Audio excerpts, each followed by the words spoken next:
Little disclaimer, I have not recorded like a preaching thing like this on a video ever before. Already I've just realised I'm looking at myself there instead of the lens there. I'm probably just going to give this one shot. My kids are somewhere around in the background playing a game that seems to involve explosions, made up, make-believe explosions, not actual explosions. So you may hear them, anything could happen, the doorbell could ring, someone could run in the room, whatever. Let's just see what happens. I'll roll with it. Hopefully you won't mind. But let's give this a go. I want to start with a little story. If you've got a Bible, grab it, open it up to Exodus chapter 5. And while you do that, let me tell you this little story. About a year ago, I had a day off coming up, and my mum and dad were on holiday in the Lake District, and we lived in Leeds. This is before we moved to Leicester, and Leeds isn't that far from the Lake District. And we thought, you know what, maybe we could like just do a day trip.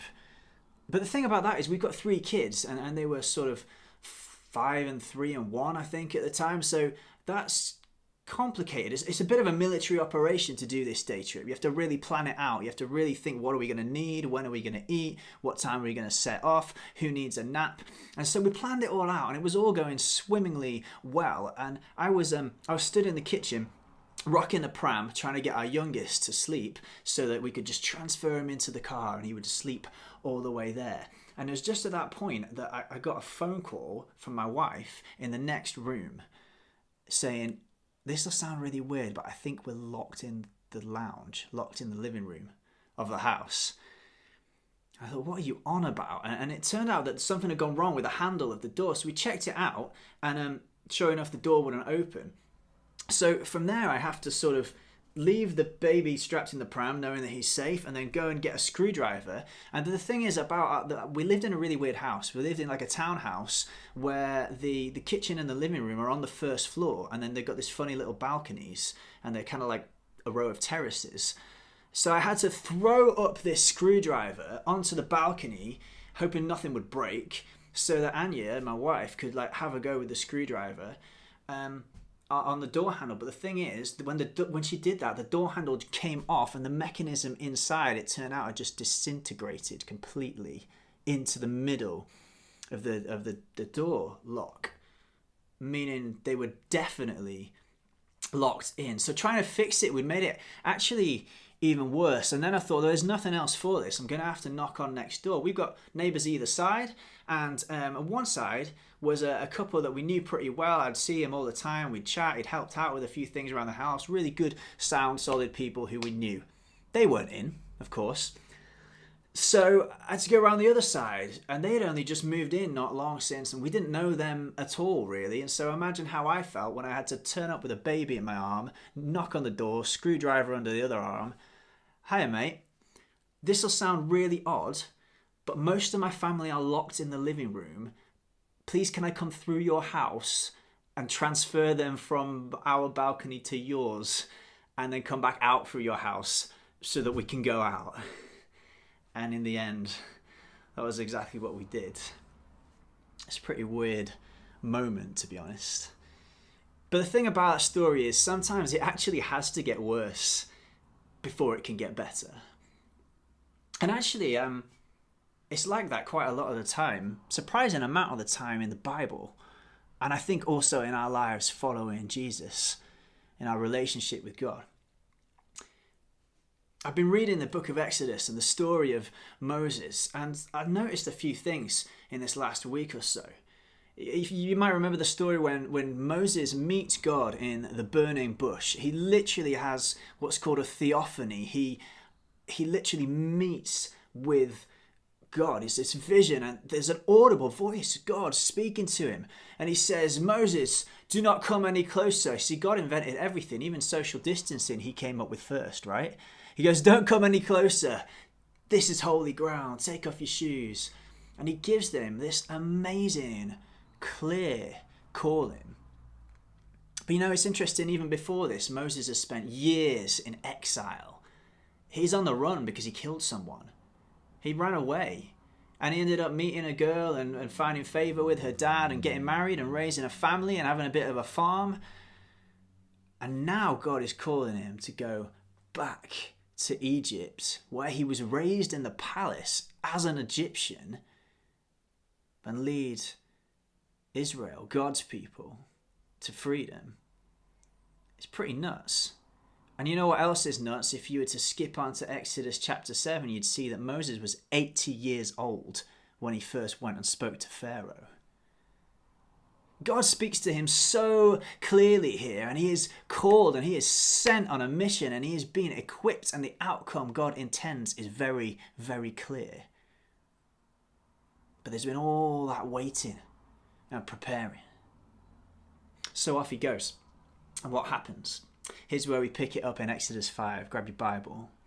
Afterwards, Moses and Aaron went to Pharaoh and said, "This is what the Lord, the God of Israel, says. Let my people go, so that they may hold a festival to me in the wilderness." Pharaoh said, "Who is the Lord that I should obey him and let Israel go? I do not know the Lord, and I will not let Israel go." It's not going brilliantly well at that point then, is it?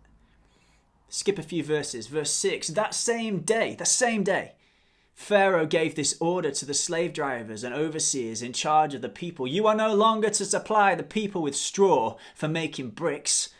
Let them go and gather their own straw. But require them to make the same number of bricks as before. Don't reduce the quota. They're lazy.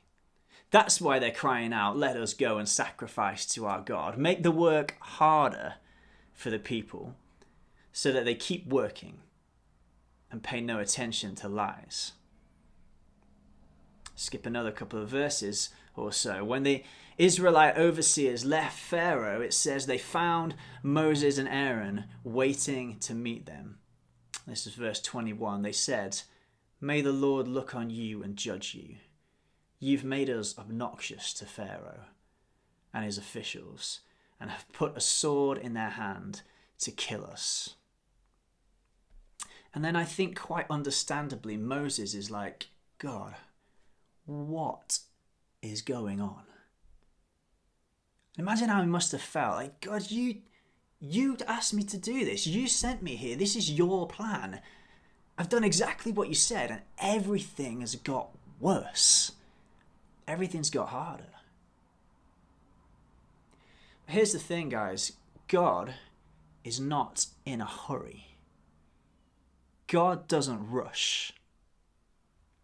In fact, quite often, God waits. God waits. And that's astonishing, really, when you think about it. God is so much more powerful than us, and yet he's so much more patient, it seems. And this is merely the start of a pattern.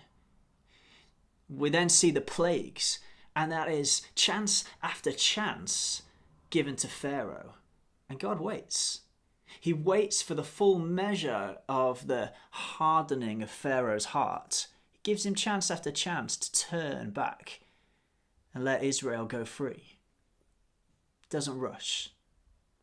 And then God waits for the full measure of the evil in the people that Israel are going to conquer in the promised land. There's 40 years of Israel wandering around the desert.